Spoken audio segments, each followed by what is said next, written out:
அப்படின்னு ஸ்ட்ரெயிட்டாக கேள்வி பதில் போயிடலாமே அப்படின்னு இயக்குனர் வந்து இல்லை நீங்கள் இன்னும் பேசுனது தான்ட்டார். அதனால் நாங்கள் நடிகராக தான் இன்றைக்கி வந்திருக்கோம். ரொம்ப நாள் ஆச்சு மீடியாவை சந்தித்து, கிட்டத்தட்ட ஒரு 3 வருஷத்துக்கு மேலே ஆச்சு. உங்களை சந்திக்கிறதுல எனக்கு ரொம்ப சந்தோஷம். தலைவன் தலைவி அந்த டைட்டில் தோன்றியது ஒரு அழகானது. கதை தோன்றியதுமே ஒரு அழகான நிகழ்ச்சி, அது அழகான சம்பவம். அது ஒரு உண்மை கதையிலிருந்து எடுத்து பண்ணியிருக்கேன். என் பையனுடைய பிறந்த நாளுக்காக ஒரு குலதெய்வம் கோயிலுக்கு போகும்போது நான் சந்தித்த 2 கேரக்டர், அதுதான் ஆகாச வீரன், பேரரசி. பார்த்ததை அப்படியே எடுத்தால் படமாகவே எடுக்க முடியாது. ஆனால் இப்படி இருந்தால் எப்படி இருக்கும் அப்படிங்கிற அந்த ஒரு கேள்வி தான் இந்த கேரக்டர். அதை எழுத ஆரம்பித்தேன். சும்மா ஒரு சிம்பிளாக ஒன்று எழுதலாம், சிம்பிளான ஒரு இதுவாக எழுதலாம் அப்படின்னு அது எழுத அது வேறு ஒன்றா மாறிச்சு. அது எழுதும்போது தான் ஆகாச வீரனுடைய அந்த கேரக்டருடைய வேல்யூ இருக்குல்ல. ஏன்னா சிரிக்க வைப்பான், அழுக வைப்பான், டார்ச்சர் பண்ணுவான். இவன் என்ன கேரக்டர்னே சொல்ல முடியாது. ஒரு ஹீரோ கேரக்டர்னால் ஒரு ஆர்க் இருக்கும்ல, நூல் பிடிச்சது மாதிரி போகணும், இப்படி தான் இருக்கும் அப்படின்னு ஒரு ஆர்க்கும். எந்த ஆர்க்குமே இல்லாத ஒரு கேரக்டர் தான் ஆகாச வீரன். அது எல்லா ஹீரோவுமே பண்ணிட முடியாது. அது ஏதோ சேதுபதி சாரை சந்தோஷப்படுத்தணும் அப்படிங்கிறத அந்த இடத்துல சொல்ல, இந்த கேரக்டரை விஜய் சேது சார் மட்டும்தான் பண்ண முடியும். அதை நீங்கள் பார்க்கும்போது ப்ரெஸ்ஸோ போடுவோம், நான் வந்து வெளில நிற்பேன், அப்போ நீங்கள் சொல்லுவீங்க. இதை அவர் மட்டும்தான் பண்ண முடியும். இந்த கேரக்டரை நான் இவர் பண்ணால் தான் நல்லாயிருக்கும் அப்படிங்கிறதையும் நம்பினேன். என்னென்னா அந்த கேரக்டருடைய இது, ஏன்னா டக்குன்னு மாறிக்கிட்டே இருக்கும். ஒரு சீரியஸாக போயிட்டுருக்கும், மாஸாக போயிட்டுருக்கும், அது பையன் அப்படியே காமெடியாக மாறும். காமெடி போய்கிட்டே இருக்கும், டக்குன்னு அது எமோஷனில் மாறும். அதுதான் ஒரு இந்த புதுசாக வண்டி ஓட்ட தெரியாமல் வண்டி ஓட்டுவாங்கல்ல, அப்படி ஒரு கேரக்டர் இந்த கேரக்டர். ஆனால் ரசிக்கக்கூடிய கேரக்டராக இருக்கும், ரொம்ப லவ் பண்ணக்கூடிய ஒரு கேரக்டராக இருக்கும். எந்த இடத்துலையுமே அந்த கேரக்டர் மேலே இரிட்டேஷனே வராது. கொஞ்சம் விட்டோம்னா அந்த கேரக்டர் மேலே ஒரு பயங்கர இரிட்டேஷன் வந்துடும்.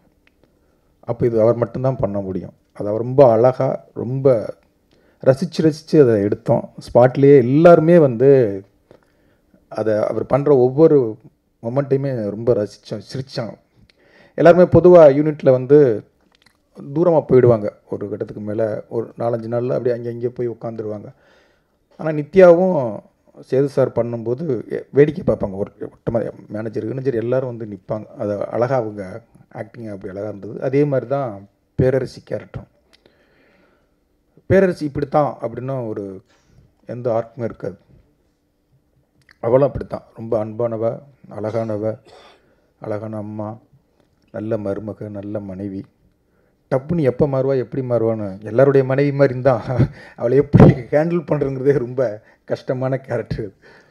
ஆனால் அவளை ரொம்ப பிடிக்கும், ரொம்ப ஹஸ்பண்ட் அப்படி லவ் பண்ணுவாள். அப்போ இந்த கேரக்டர் யார் பண்ணுறது அப்படின்னா அது நித்யாவை தவிர வேறு ஒரு ஆப்ஷன் எனக்கு இல்லவே இல்லை. நான் இது வரைக்கும் 11வது படம், எனக்கு 10 படங்கள்லையுமே என்னுடைய ஹீரோயின் நான் நினச்ச ஹீரோயின் எனக்கு வந்ததே கிடையாது.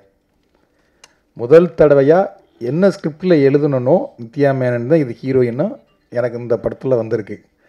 அப்படி இந்த படத்துக்கு நான் நினச்ச ஹீரோயின் கொடுத்த என் தயாரிப்பாளர் சத்யஜோதி தியாகராஜன் சாருக்கும், செந்தில் சார், அர்ஜுன் சார், ரொம்ப நன்றி. அந்த கேரக்டரை வந்து நித்யா, அதாவது அது டாமஞ்சரி லவ்னு சொல்லுவோம்ல, ஒரு புருஷன் பொண்டாட்டி சண்டையே நிறைய பேருக்கு கனெக்ட் ஆகும்.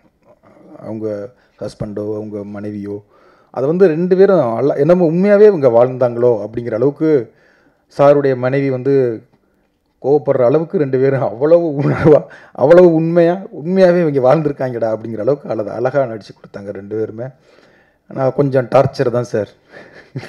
ஏன்னா முதல் நாள் 2 பேர், ஃபஸ்ட்டு 2 நாள் சேது சார் மட்டும் வச்சு எடுத்துட்டேன். 3வது நாள் தான் 2 பேர் காம்பினேஷனும். சாஃப்டாக ஆரம்பித்தேன். நித்யா மேனனுக்கு வந்து சாமி கும்பிட்டு அப்படி ஒரு மணி அடிச்சுட்டு கும்பிட்டு போங்க, இந்த சாங்கில் பார்த்தீங்கல்ல அது அப்படின்னா, அப்பா ரொம்ப சாஃப்டான டேரக்டர் அப்படின்னு அவங்க நினச்சாங்க. அப்புறம் 2 பேரையும் வச்சு ஒரு ஒரு லவ்வர்ஸ் பேசிக்கிற மாதிரி ஒரு சீன் எடுத்தேன். அது உட்காந்தே தான் பேசணும், ரொம்ப ஜாலியாக சிரிச்சுக்கிட்டே எடுத்தோம். அது சீனும் நல்லா ரொம்ப வந்தது. படம் ஃபுல்லாக அப்படி தான் இருக்கும் அப்படின்னு நினச்சாங்க. அப்புறம் கொஞ்சம் ஸ்பீட் ஷிஃப்டிங் அப்படின்னு நல்ல வெயில், அந்த ஒரு டாப் ஆங்கிளில் பார்த்துருப்பீங்கள்ல, ஒரு பாறைக்கு நடுவில் பள்ளமாக இருக்கும். கொஞ்சம் தடுமாறுனா அங்கிட்டு போய் விழுந்துடணும், இல்லை இங்கிட்டு விழுந்துடணும். அவ்வளோ ரிஸ்க்கான இடம். அது நடுவில் பைக்கை ஓட்ட விட்டேன். அப்படியே பார்த்தாங்க, இதுலையா சார் வண்டியை ஓட்டணும் அப்படின்னு. இதுக்கு பின்னாலே உட்காரணும் அப்படின்னா முதல்ல உட்காரணும். அந்த சாங்கில் இருக்கும். அது கொஞ்சம் என் மூடு இது தான் அப்படின்னு உங்களுக்கு முகத்தை காமிச்சேன். சரி, இதை முடிச்சுட்டு விட்டுருவார் போல, ஏன்னா 4:30 ஆயிடுச்சு அதை எடுத்து முடிக்கும்போது. சரி, ஃபஸ்ட்டு நாள் கொஞ்சம் மூடாகவே நல்லா நிறைய எடுத்துட்டோம், விட்டுருவார் அப்படின்னு நினச்சாங்க. பக்கத்தில் யானைமலை இருக்குது, கொஞ்சம் மேலே ஏறுமா நல்லாயிருக்கும் அப்படின்னா, இது இன்னொரு நாள் எடுத்துக்கலாமே அப்படின்னாங்க. இல்லை அடுத்தலாம் கூட்டம் வந்துடும், ஷூட்டிங் நடக்கும் தெரிஞ்சு, இப்போ நான் ஃப்ரீயாக எடுத்து வந்துடலாம், பர்மிஷன் இன்னைக்கு தான் இருக்குது. சரி, நீ ஏறினா மலை ஏறிக்கிட்டு இருக்கேன். ஒரு 1 ஹவர் ஏறுறான், ஒரு 45 நிமிஷம் இருக்குமா. அது ஏறிட்டு அது எடுத்துட்டோம், நினச்சது எல்லாத்தையுமே எடுத்துட்டோம். ஏன்னா ஃபஸ்ட்டு நாளே இப்படி வச்சு பண்ணுறீங்க அப்படின்னாங்க. இல்லை, மைண்ட் செட் ஆகிக்கிங்க, இதை நான் ஒன்று ஃபஸ்ட்டு நாளே எப்போவுமே நான் ஆர்டிஸ்ட்டுக்கு மைண்ட் செட் பண்ணிடுவேன், இதுதான் இப்படி தான் எடுக்கணும் அப்படின்னா. ஆனால் அது 70 நாளும் அதுதான். ஃபஸ்ட் நாள் எப்படி ஓடணுமோ அதே மாதிரி நான் ஓடிக்கிட்டே இருக்கும்போது கொஞ்சம் யாராவது நடந்தால் எனக்கு கோபம் வரும். அந்த கோபத்தை தான் நான் இதுவாக காமிச்சிருப்பேன். அப்படி காமிச்சிருந்தேன், சாரி சார். அதே மாதிரி தான் தயாரிப்பாளர் சைட்லேயும் அந்த மாதிரி தான். நான் ஏதாவது இதுவானா டக்குன்னு செந்தில் சாருக்கு ஃபோன் அடிச்சு, சார் அது நடக்கலை சார், ஏன் சார் நடக்கலை அப்படின்னு சொல்லி கோவப்படுவேன். என்னென்னா அந்த படம் நல்லா வரணும், அந்த சொன்ன பட்ஜெட்டுக்குள்ளே முடிச்சு கொடுத்துடணும். எனக்கு என்னென்னா அந்த சொன்ன வார்த்தையை காப்பாற்றணும். இத்தனை நாள்னா அத்தனை நாளைக்குள்ளே முடிச்சிடணும், இந்த பட்ஜெட்னா இந்த பட்ஜெட்டுக்குள்ளே முடிச்சிடணும், ஆர்டிஸ்ட்டுக்கு இத்தனை நாள்னா அத்தனை நாளைக்குள்ளே முடிச்சிடணும். திருப்பி இன்னும் ஒரு 10 நாள் கிடைக்குமா, இன்னும் ஒரு 5 நாள் கிடைக்குமா, இன்னும் ஒரு அது தேவையில்லாத இது வரும். அதுக்காகத்தான் என்னுடைய வேலையை நான் கரெக்டாக பண்ணணும் அப்படிங்கிறது மட்டும்தான். மற்ற எல்லாருமே பயங்கரமாக லவ் பண்ணுற ஒரு கேரக்டர் தான். உண்மையிலே இது ரொம்ப சந்தோஷமாக இந்த படம் முடியும் போது, எப்போவுமே ஒரு படம் முடியும் போது எப்படா முடிக்கலாம், அடுத்த படத்துக்கு போகலாம்னு ஆர்டிஸ்ட்டுக்கு ஒரு மனநிலை வந்துடும், இல்லை டெக்னீஷியனுக்கும் வந்துடும். ஆனால் இந்த படத்தில் என்னன்னு தெரில, 75 நாள் நாங்கள் பிளான் பண்ணோம், 71 72 நாள் எடுத்தோம். 2 பேருமே கெஞ்சுறாங்க, சேது சாரும் மாமா, ப்ளீஸ் இன்னும் 2 நாள் எடுங்க, தயவு செய்து பிரேக்கப் இது ஷெட்யூலை முடிச்சிடாதீங்க ப்ளீஸ், ஏன் அவசரப்படுறீங்க, நம்ம 75 நாள் தானே ஷெட்யூல் கொடுத்துருக்கோம், இன்னும் மெதுவாக எடுக்கலாம், இன்னும் நம்ம எல்லோரும் ஒன்று சேர்ந்து இருக்கலாம். என்னென்னா அது உண்மையாகவே எனக்கு அது கடைக்குட்டி சிங்கம் படத்தில் அந்த ஃபீல் கிடச்சது. அது எல்லாருமே ஒரு குடும்ப ஆட்கள் மாதிரி அப்படியே இதுவாகிடுவாங்க. அந்த ஃபீல் இந்த படத்தில் அதை விட அதிகமாகவே கிடச்சிது. ஒன்றாவே உட்காந்துருப்போம், ஒன்றா சாப்பிடுவோம். சார் பரோட்டா போடுவார், அதில் ரிஸ்க்கான பரோட்டா போடுவார், சாக்லேட்டு பரோட்டாம்பார், அது என்ன சார், வாட்டர்மெலன் பரோட்டான்னு கொடுப்பாரு. நாளைக்கு ஷூட்டிங் இருக்கே, அதை சாப்பிட்றதா வேண்டாமான்னு பயம் இருக்கும், சாப்பிடுங்க நல்லா இருக்கும் அப்படிம்பாரு. அப்புறம் ஒவ்வொன்றும் ஒவ்வொரு வெரைட்டியாக கண்டுபிடிச்சிக்கிட்டே இருப்பார். அவன் பரோட்டா கண்டுபிடிச்சா கூட இவ்வளோ வெரைட்டி கண்டுபிடிச்சிக்க மாட்டார். அதை சாப்பிட்றதுக்கு ஒரு கூட்டம் ரெடியாக இருக்கும், வாங்கடா அப்படின்னு சொல்லி இது பண்ணிவிடுவார். சந்தோஷம், ரொம்ப சந்தோஷம். அதே மாதிரி இந்த குழந்தைகளாக இருக்கும், ஒவ்வொரு கேரக்டர் எல்லாருமே, யோகி பாபுலேருந்து எல்லாத்தையும் ஒவ்வொரு ஆளையும் சொல்லணும். அவ்வளோ பேருமே ரொம்ப கேமராமேன், அவனும் நானும் அவன் அசிஸ்டண்ட் ஸ்டில் ஃபோட்டோகிராஃபராகவும் நான் அசிஸ்டன்ட் டேரக்டராகவும் இருந்தோம்.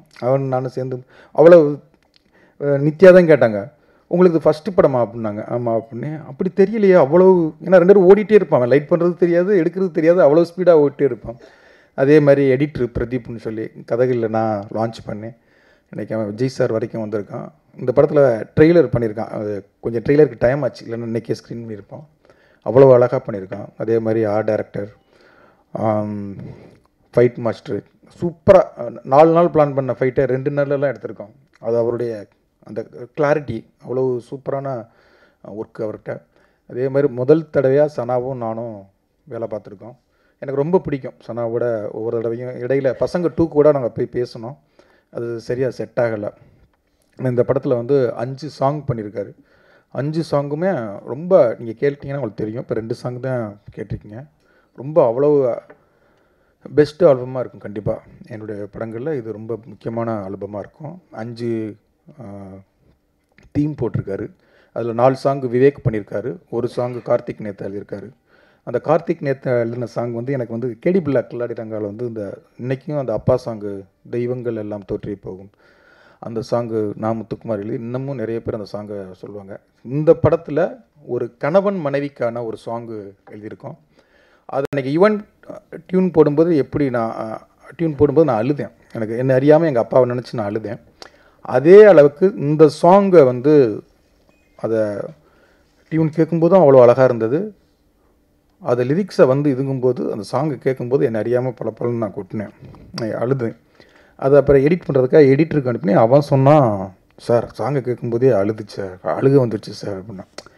அந்த சாங் விஷுவலாக பார்க்கும்போது உண்மையாகவே கணவன் மனைவியை பிரிஞ்சிருந்தாவோ, காதலன் காதலியை பிரிஞ்சிருந்தாவோ, நண்பன் நண்பனை பிரிஞ்சிருந்தாவோ, அவங்க எல்லாருக்குமே இந்த சாங்கை கேட்கும்போது ஒரு உண்மையிலே ஒரு பயங்கர ஒரு ஃபீல் வரும், ஒரு யோசிப்பாங்க கண்டிப்பாக. இந்த படம் வந்து டைவர்ஸை பற்றி கொஞ்சம் பேசியிருக்கோம். இன்றைக்கி வந்து டைவர்ஸ் வந்து ரொம்ப அதிகமாகிட்டே இருக்குது. ஏன் அப்படிங்கிற ஒரு கேள்வி தான் இந்த கதை. அதை வந்து ஒரு விஷயமாக பேசியிருக்கோம். அது கண்டிப்பாக இந்த படத்துக்கு அப்புறம் நிறைய பேர் யோசிப்பாங்க. கடைக்குட்டி சிங்கான மவுட்டு பிள்ளை படங்கள் பார்த்துட்டு நிறைய அக்கா தம்பிகளும் அண்ணன் தங்கச்சிகளும் ஒன்று சேர்ந்துருக்குன்னு என்கிட்ட சொல்லுவாங்க.